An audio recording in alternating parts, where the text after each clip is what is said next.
paraît que c'est les vacances, mais je n'ai pas l'impression que c'est la vacance pour l'Église, parce que vous êtes très nombreux ce matin, et c'est vrai que c'est tellement important d'être là. Le dimanche, c'est une journée spéciale. Voilà, il faut sanctifier le dimanche, on vient au culte. Et c'est vraiment une joie pour nous d'être là, de chanter ces si beaux cantiques, des vieux cantiques classiques, mais voilà, on a de la joie à les chanter, les paroles sont tellement profondes, et puis aussi de pouvoir prier ensemble, et d'être un seul cœur devant le Seigneur. Alors, voilà le passage de la Bible qui m'a frappé pendant cette semaine, c'est un proverbe.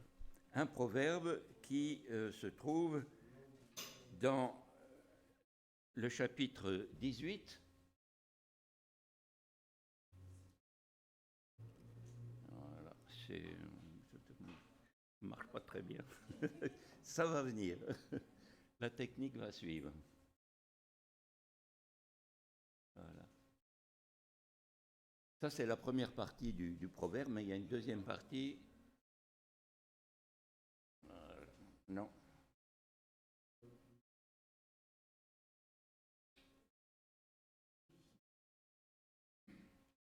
Voilà. C'est bon. C'est bon. Proverbe, chapitre 18, verset 10. Le nom de l'Éternel est une tour forte, le juste y court et s'y trouve hors d'atteinte. Le nom de l'Éternel est une tour forte. Ça pourrait sembler bizarre à, disons, quelqu'un qui n'est pas du tout de notre milieu. Comment un nom peut-il être une tour forte où on se réfugie? On n'aurait pas l'idée de dire que le nom de telle célébrité, soit politique ou du showbiz ou du sport, est un refuge, est une tour forte. Même le nom de tel ou tel grand personnage historique, on n'aurait pas l'idée de se réfugier dans ce nom, de considérer ce nom, même si c'est un nom célèbre, comme une tour forte où se réfugier. Bon, mais pour nous, je pense que c'est bien clair. Pour nous, le nom de l'Éternel, c'est l'Éternel lui-même, c'est sa personne. On n'a aucun doute là-dessus, on comprend tout de suite. Le nom de l'Éternel est une tour forte. Le juste y court et s'y trouve en hors d'atteinte, s'y réfugier. Le nom de l'Éternel, c'est l'Éternel. Quand Jésus a prié le Notre Père et nous a présenté cette prière, n'est-ce pas, il y a dans cette prière que ton nom soit sanctifié. Qu'est-ce que ça veut dire que ton nom soit sanctifié? C'est que toi, Seigneur, notre Dieu, tu sois sanctifié, tu sois respecté, que ton nom soit saint, soit sacré, c'est-à-dire que c'est toi. Le nom de l'Éternel, c'est la personne de l'Éternel lui-même. Dans aussi la prière de Jésus à la fin de l'évangile de Jean, dans Jean 17, cette fameuse prière qu'on appelle la prière sacerdotale, voilà comment cette prière se termine. Je leur ai fait connaître ton nom et je leur ferai connaître. C'est-à-dire, pas seulement quel est le nom de Dieu ou qui est Dieu, mais Dieu lui-même. Je t'ai fait connaître, toi, mon Père, et je leur ferai connaître encore, afin que l'amour dont tu m'as aimé soit en eux, et que moi, je sois en eux. Donc le nom de l'Éternel, c'est l'Éternel lui-même. Il y a un passage dans le psaume 61, et au verset 6, qui dit ceci, qui fait allusion aussi au nom de l'Éternel.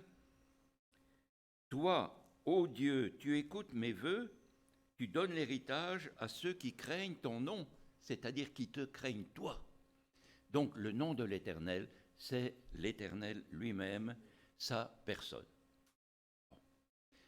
Mais il y a quand même un mystère autour du nom de l'Éternel. D'ailleurs, dans certaines cultures, on a plusieurs noms. Il faut faire très attention au sujet des noms. On a du mal à s'y retrouver d'ailleurs dans les différents noms. Mais voilà, il y a le nom officiel, celui qu'on a sur sa carte d'identité ou sur son passeport. Bon, c'est le nom officiel, c'est très important. Il faut que l'orthographe soit parfaitement respectée, autrement, avec les billets d'avion, ça ne marche pas, etc. Donc ça, c'est le nom officiel. Bon. Mais il y a le nom d'usage. On nous appelle, quelqu'un qui s'appelle Robert, on l'appellera Bob, n'est-ce pas, ou bien Bébert, ou que sais-je. On a quelquefois des surnoms. Hein. Ça, c'est le nom qu'on nous donne. Et dans certaines cultures aussi, on a un nom en rapport avec un événement qui est survenu dans la vie. On voit ça dans la Bible. Saul est appelé Paul. Hein, Simon est appelé Pierre, etc. Il y a des changements de nom qui correspondent à un événement qui s'est passé dans la vie. Et il paraît que dans ces cultures aussi, on a un nom, mais c'est un nom secret. On ne prononce pas, mais c'est son nom. Ça, c'est vraiment soit dans sa profondeur, n'est-ce pas, c'est nous-mêmes. Et on ne le prononce pas parce que, vous savez, c'est dangereux. Quand on connaît le nom de quelqu'un, on peut manier les choses, etc. C'est un peu mystérieux.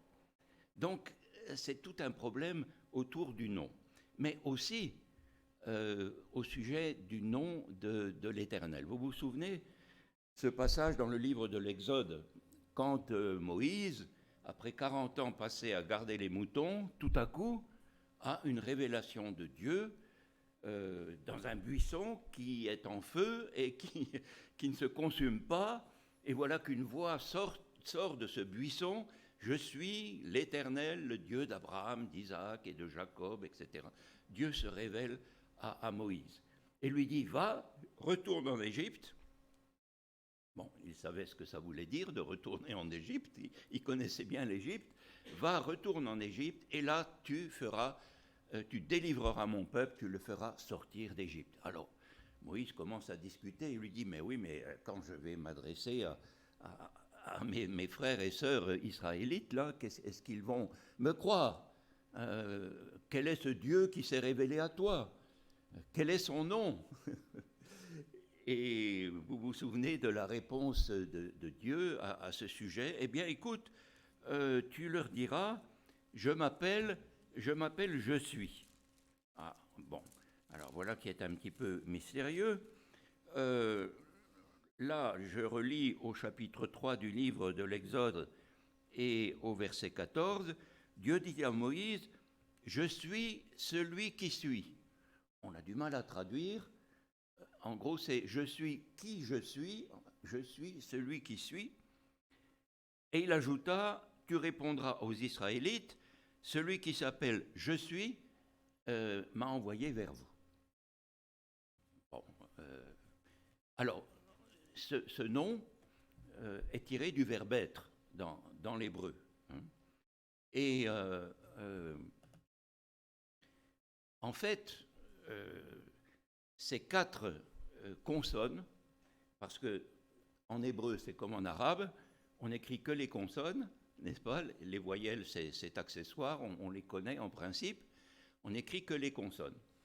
Et ce nom-là que Dieu révèle à Moïse est composé de 4 consonnes, mais on ne connaît pas quelles sont les voyelles.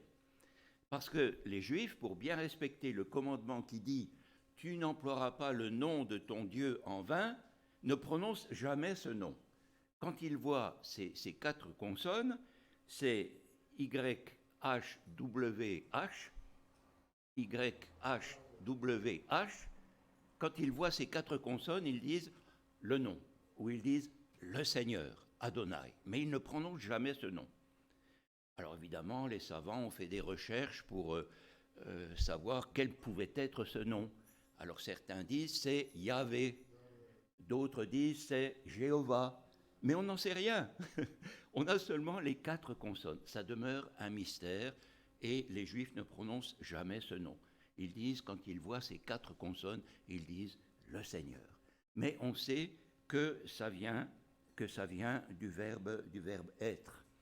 Mais en tous les cas, vous voyez comment dans la tradition juive, dans la tradition biblique, et nous en sommes tout imprégnés, le nom de Dieu est vraiment sacré. Vous voyez. C'est un nom secret, c'est un nom qu'il ne faut pas toucher, c'est un nom qui est intouchable, et c'est l'être même de Dieu. Ce Dieu qui est saint, absolument saint. Et on ne connaît pas vraiment son nom. Alors Louis II, quand il a traduit sa Bible, et beaucoup d'entre nous utilisent encore cette vieille traduction second, dans notre jeunesse, il n'y avait que celle-là, maintenant on n'en a pas 36, mais on en a beaucoup de traductions en français. Louis II, quand il a vu dans le texte hébreu ces 4 lettres, ce nom mystérieux, l'a traduit par l'Éternel, puisque ça vient du verbe être. Je suis l'être même, je suis l'Éternel. Donc chaque fois que dans nos Bibles on a le mot l'Éternel, c'est ce fameux nom. Et dans les traductions modernes, par amitié avec les Juifs, on a traduit le Seigneur, n'est-ce pas? Quelquefois il y a Yahvé, mais on n'en sait rien. Donc il y a quand même un mystère autour du nom de Dieu qui est lié à sa sainteté aussi. Et pourtant, combien de fois dans la Bible nous avons cette expression, le nom de l'Éternel? Et là, le nom de l'Éternel, c'est une réalité. L'Éternel lui-même, c'est une tour forte, et je cours m'y réfugier, et là je suis vraiment en sécurité. Ce nom qui est saint, qui est inattaquable, hors de portée, devient une tour forte. L'Éternel, notre Dieu, est pour nous un véritable refuge, un véritable refuge. Est-ce que c'est vraiment notre expérience? Est-ce que nous pouvons dire, comme dans le début du psaume 46, je suis sûr que vous connaissez ce passage par cœur, parce que même on l'a mis en musique, on le chante, Dieu est pour nous un refuge et un appui, un secours qui ne manque jamais dans la détresse. Est-ce que c'est ça notre quotidien? Est-ce qu'à tout moment nous avons ce passage en tête? Dieu est pour nous un refuge et un appui, un secours qui ne manque jamais dans la détresse. C'est pourquoi nous sommes sans crainte quand la terre est bouleversée et que les montagnes chancellent au cœur des mers, quand leurs eaux grondent, écument, ébranlent les montagnes en se soulevant. C'est la catastrophe, tout se démonte autour de nous, mais on est tranquille, parce qu'on s'est réfugié en l'Éternel. Dieu est pour nous un refuge et un appui, un secours qui ne manque jamais dans la détresse. Comme c'est beau, comme c'est extraordinaire, comme le nom même de l'Éternel. Voilà ce qu'il est pour nous. Alors, pour approfondir le sujet, mieux comprendre l'affirmation du livre des Proverbes, le nom de l'Éternel est une tour forte, le juste y court et se trouve hors d'atteinte. En bonne méthode, il faudrait voir un peu le contexte de cette parole. Mais dans le livre des Proverbes, c'est tout un problème, le contexte d'un proverbe. Vous avez lu ce livre, vous savez qu'on est souvent décontenancé parce que les proverbes se succèdent comme ça les uns les autres et on passe du coq à l'âne, on passe d'un sujet à un autre. Quelqu'un a dit, le livre des Proverbes, c'est un peu comme un coffre au trésor. Vous savez, dans les histoires pour les enfants, là au fond d'une grotte, dans une île perdue dans l'Atlantique ou dans le Pacifique, on découvre le trésor des pirates, n'est-ce pas? Alors on ouvre ce vieux coffre et dedans il y a des pierres précieuses de toutes sortes, il y a des colliers, il y a des boucles d'oreilles, il y a des bagues et tout étincelle, etc. Donc le livre des Proverbes, c'est un peu ça. Il y a tout un tas de trésors, on peut les prendre les uns après les autres et les examiner, ils sont tous magnifiques. Donc c'est très difficile de mettre un proverbe dans son contexte. Mais là, il me semble que le verset 11 qui succède au verset 10 peut nous éclairer. Je relis, le nom de l'Éternel est une tour forte, le juste y court et s'y trouve hors d'atteinte, la fortune du riche est une ville forte, dans son imagination, c'est une muraille qui est hors d'atteinte. Il y a quand même bien une relation entre ces deux affirmations. Vous remarquez au point de vue du vocabulaire, dans notre traduction, ça a été repris tour forte, ville forte, hors d'atteinte, hors d'atteinte. Mais la deuxième affirmation, c'est une sorte de contre-exemple.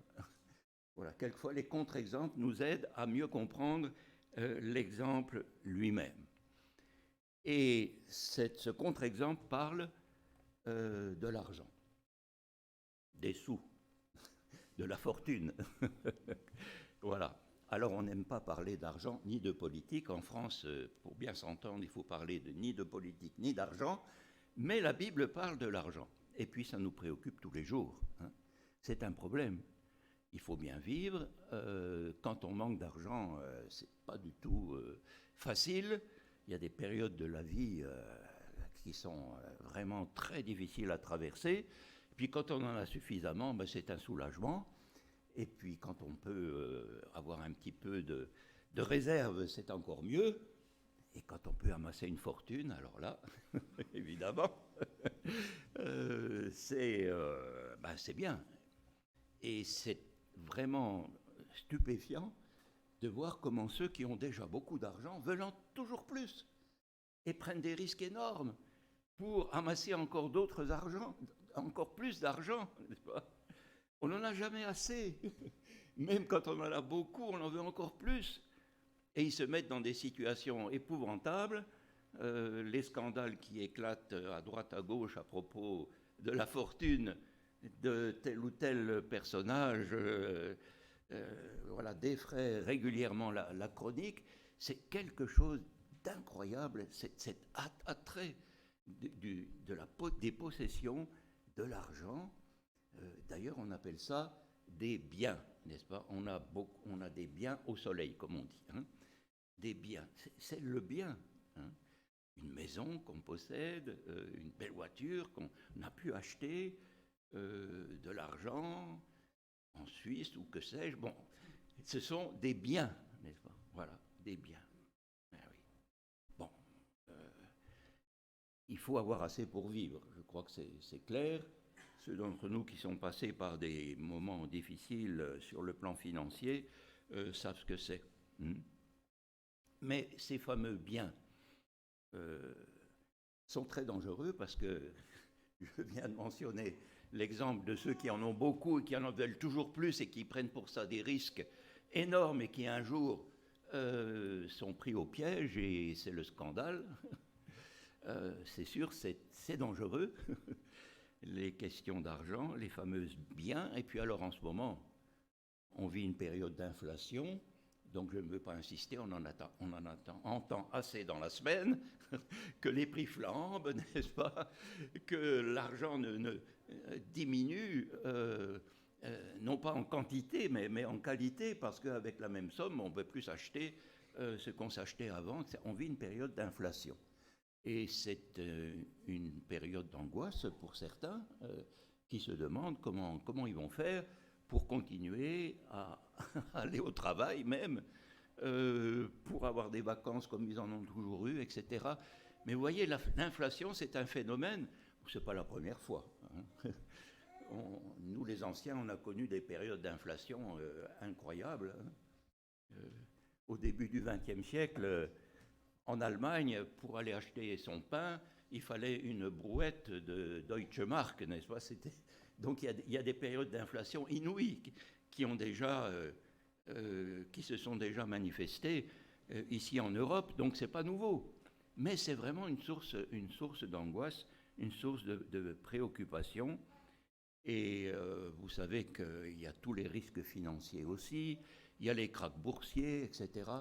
Donc, mettre sa confiance, se mettre à l'abri avec les finances, avec l'argent, c'est quelque chose qui n'est pas si solide que ça. Et on sait que les catastrophes peuvent survenir à tout instant. Le cœur se serre quand on voit à la télévision ceux qui, par exemple maintenant à la suite de ces feux de forêt dans le midi de la France, sont obligés de fuir en quelques minutes leur maison en emportant peut-être ce qu'ils peuvent, presque rien, et qui reviennent le lendemain et tout est parti en fumée. Et la réflexion qu'on entend le plus souvent, c'est « mais c'était toute ma vie, j'ai travaillé pour cette maison et je suis même encore en train de la payer et il n'y a plus rien, n'est-ce pas? La vie s'est écroulée. » Alors, c'est sûr, avoir sa propre maison, ça fait du bien, on est content d'être chez soi, hein, on doit être reconnaissant si c'est possible, mais tout ça peut partir en fumée. Il y a les inondations, il y a les tremblements de terre, etc. Tout ça, c'est vraiment fragile. Alors, c'est vrai qu'il faut ce qu'il faut sur le plan matériel, et il faut être sérieux, mais il ne faut pas surestimer les valeurs sécuritaires, les biens que l'on possède. Il ne faut pas se faire d'illusions. Vous avez remarqué, la fortune du riche est une ville forte pour lui. Dans son imagination, c'est une muraille qui est hors d'atteinte. Alors, ces mots dans son imagination, c'est un mot dans le texte original difficile à traduire. Si vous avez des bibles d'études avec des notes, etc., vous verrez qu'il y a des tas de remarques à ce sujet. C'est un mot qui n'est pas très très employé, mais qu'on trouve quand même ailleurs dans l'Ancien Testament. Et quelquefois, il est même traduit par le mot idole. Alors, bon, en fait, qu'est-ce qu'une idole? C'est bien ça. Hein? On se figure que tel objet va pouvoir nous porter chance. Quand j'étais au Tchad, n'est-ce pas, je crois vous l'avoir dit, je faisais l'aumônerie des lycées et collèges, et au moment des examens, on pouvait acheter des stylos à billes pour réussir l'examen. C'était vendu assez cher, mais avec ce stylo à billes-là, là vous êtes sûr que vous aurez les bonnes réponses. Vous voyez, dans son imagination. Mais c'est ça, n'est-ce pas? Il y a les porte-bonheur, il y a les choses que des grands sportifs, vous savez, ils ont toujours sur eux un petit doudou ou quelque chose. Hein. On se fait des illusions. Hein. On va au-delà de la réalité. Voyez. Et on figure que cet objet aura plus de pouvoir que la réalité. Eh oui. Qu'est-ce qui se passe? En réalité, eh bien, les murailles s'écroulent. On se fait beaucoup, beaucoup d'illusions. Alors, attention où l'on met sa confiance. Et soyons sages, ça c'est le proverbe, ça c'est le message du livre des Proverbes. Ayons un petit peu de plomb dans la cervelle, n'est-ce pas? Sur quoi est-ce que nous comptons pour pouvoir avancer dans cette vie et rechercher la sécurité? En tous les cas, sur le plan de la fortune, attention, la fortune du riche est une ville forte. Dans son imagination, elle est une muraille hors d'atteinte. Or, la muraille s'est écroulée. Alors, il y a le verset suivant, qui, à mon avis, fait aussi partie du tout. C'est assez rare dans le livre des Proverbes qu'on a comme ça plusieurs versets qui traitent du même sujet. Avant le désastre, le cœur de l'homme s'élève, mais l'humilité précède la gloire. L'orgueil et l'humilité. C'est un thème qui revient très souvent dans le livre des Proverbes et il y a beaucoup d'affirmations semblables. Je les ai réunies ici. Par exemple, au chapitre 15, au verset 33, je lis « La crainte de l'Éternel enseigne la sagesse et l'humilité précède la gloire ». C'est mot pour mot 18, 12. 16, 18. L'orgueil précède le désastre et un esprit arrogant précède la chute. 29.3, à la fin du livre des Proverbes. L'orgueil de l'homme le conduit à l'humiliation, mais celui qui est humble d'esprit obtient la gloire. Vous remarquez la différence entre le désastre, la chute, l'humiliation à la suite de l'orgueil et la gloire pour celui qui est humble d'esprit. C'est tout à fait différent. C'est tout à fait différent. Et puis, tout au début, quant au moqueur, il s'en moque, mais il fait grâce aux humbles. C'est cité dans l'épître de Jacques, au chapitre 4. Dieu résiste, et c'est rendu comme cela, Dieu résiste aux orgueilleux, mais il fait grâce aux humbles. Vous remarquez, orgueil, c'est désastre, chute, abandon de Dieu.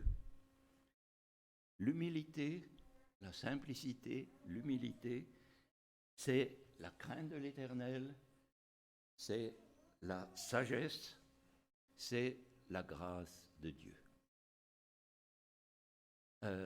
C'est intéressant parce que le Nouveau Testament, l'Évangile, éclaire l'Ancien Testament. Il faut toujours se demander comment un texte de l'Ancien Testament va au-delà, disons, de la déclaration morale, des proverbes que nous avons dans nos langues, dans nos cultures, ce qu'on appelle la sagesse populaire. Et l'Évangile, le Nouveau Testament, nous permet d'aller au-delà. Dans le fond, dans notre passage, et j'y reviens, cette fois-ci, il y a l'ensemble, se réfugier dans le nom de l'Éternel et même y courir, se dépêcher d'avoir ce réflexe, c'est expérimenter la grâce de la sécurité. C'est une démarche de sagesse. Et il y a aussi là derrière la crainte de l'Éternel. Qu'est-ce que c'est la crainte de l'Éternel? C'est pas avoir peur, n'est-ce pas? Mais c'est ce respect pour la personne de Dieu, pour le nom de Dieu, et savoir que c'est là qu'on peut être vraiment, vraiment tranquille, vraiment en sécurité. Et c'est une gloire. Alors quand on parle de grâce, et quand on parle de foi, après tout, courir pour se réfugier dans le nom de l'Éternel, c'est bien une démarche de foi. Contrairement à tout ce qu'on nous enseigne, où il faut, par exemple, avoir de l'argent pour être en sécurité. C'est vrai, mais ce n'est pas vrai aussi. Contrairement à tout ce que nous entendons, c'est le nom de l'Éternel qui est vraiment une tour forte. C'est une démarche de foi. Alors, quand on parle de grâce et de foi, alors on peut parler du Seigneur Jésus. Je reviens à cette prière de Jésus dans l'Évangile de Jean au chapitre 17, la fin de cette prière, même le début au verset 6, « J'ai manifesté ton nom aux hommes que tu m'as donnés au milieu du monde. » Voilà comment Jésus résume toute son activité pendant ces 3 ans de ministère. Et puis la fin, « Père juste, le monde ne t'a pas connu, mais moi, je t'ai connu, et ceux qui ont connu que tu m'as envoyé. Je leur ai fait connaître ton nom, et je le leur ferai connaître, afin que l'amour dont tu m'as aimé soit en eux, et que moi aussi, je sois en eux. » Connaître le nom de l'Éternel. C'est Jésus qui nous a révélé Dieu comme celui qui nous aime vraiment. Celui qui est plein de compassion envers nous, qui a bien conscience de notre manque de sagesse, de toutes les bêtises qu'on peut faire dans la vie en mettant notre confiance dans des illusions, dans des choses qui vont s'évanouir et sur lesquelles on ne pourra pas se reposer. Dieu sait tout cela. Alors il est venu en Jésus pour nous révéler vraiment qui il est, révéler son nom et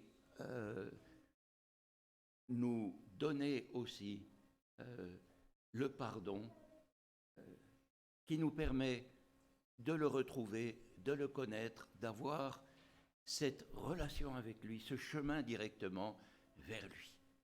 Comme l'apôtre Paul dit, étant donc justifiés par la foi, nous avons la paix avec Dieu par notre Seigneur Jésus-Christ. Par Jésus, nous pouvons savoir qui est vraiment Dieu.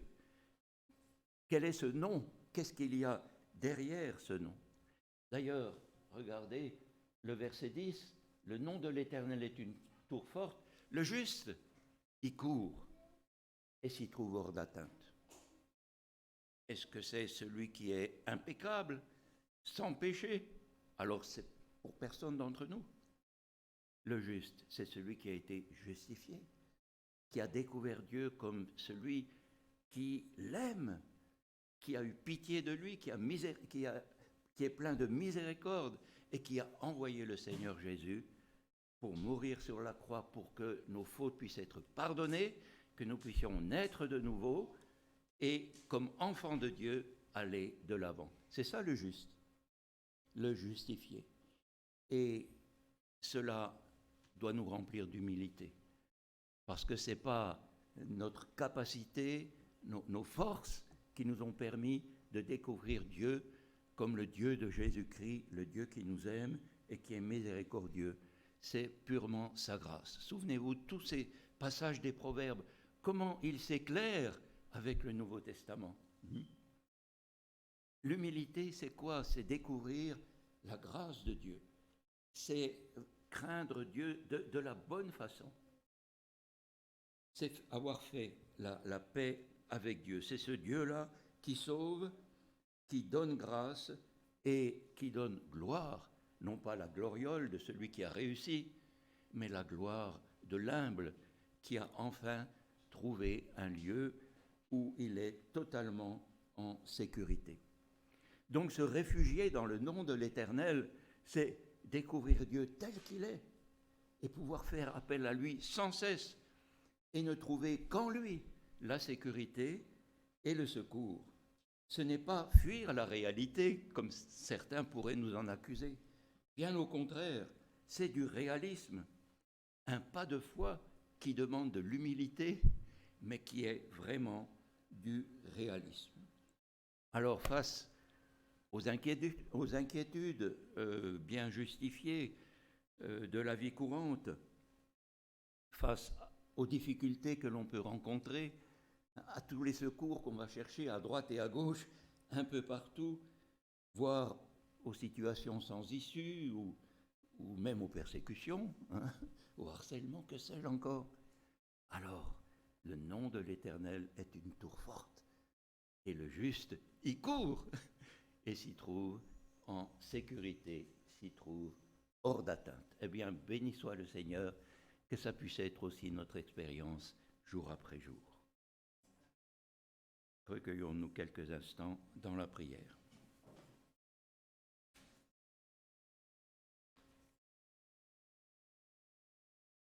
Seigneur, nous avons tant besoin de ton secours. Tu sais nos craintes, notre fragilité, notre détresse. Tu nous entends quand nous crions à toi. Mais Seigneur, tu nous demandes ce matin un véritable pas de foi.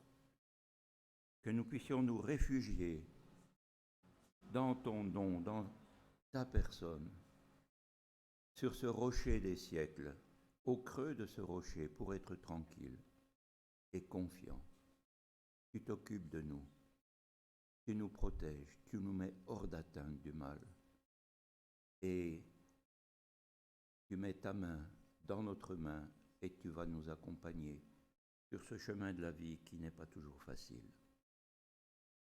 Seigneur, nous voulons ce matin te bénir pour cela.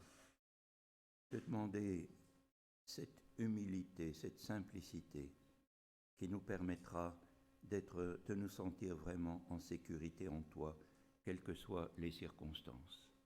Aide-nous dans ce pas de foi, Seigneur, et que nous puissions y persévérer.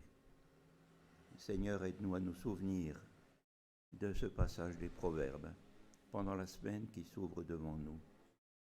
Merci pour cet encouragement que tu nous donnes et que nous puissions, Seigneur, être vraiment affermis dans la foi en toi, le Dieu sauveur, le Dieu plein d'amour, miséricordieux, le Dieu de Jésus, qui est mort sur la croix pour nous, qui est ressuscité aussi pour notre justification. Béni sois-tu, Seigneur, en Jésus-Christ. Amen.